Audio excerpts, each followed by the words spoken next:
I didn't want to open the door, but when I realized it was her, I told her to go away. She just stood there, crying, telling me David and Nina had kicked her out that morning. Why? Because Nina was pregnant. And get this, they'd known about the pregnancy before the graduation party. That's why they'd gone public. They knew Nina wouldn't be able to hide it much longer. Apparently, Nina had managed to keep it under wraps for a while, but it was getting harder. So, David and Nina decided Lauren needed to find her own place. Our house, the one I'm fighting for, is huge. Plenty big enough for all of them. But no, they're suddenly thinking about money. They plan to rent out Lauren's old room for extra cash because they need a room for the baby. So, Lauren was out. Forced to vacate immediately.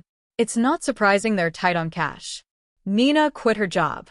I'm good friends with David's coworker's wife, and she told me the whole office was gossiping about David and Nina's affair. That's why Nina had to leave.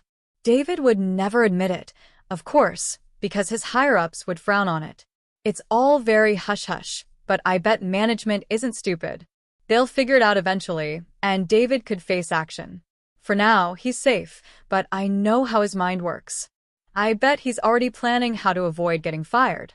That's why he wants to rent out a room, extra cash. Plus, his divorce lawyer isn't cheap.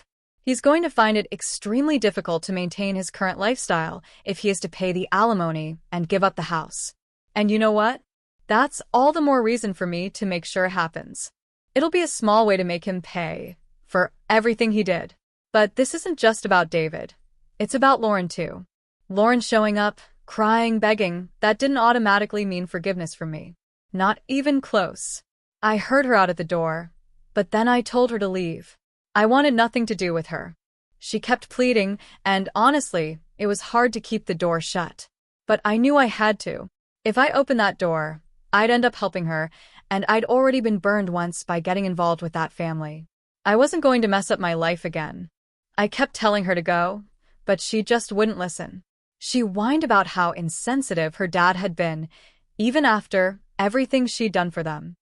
And now she supposedly felt what I felt when she betrayed me. She was sorry. She just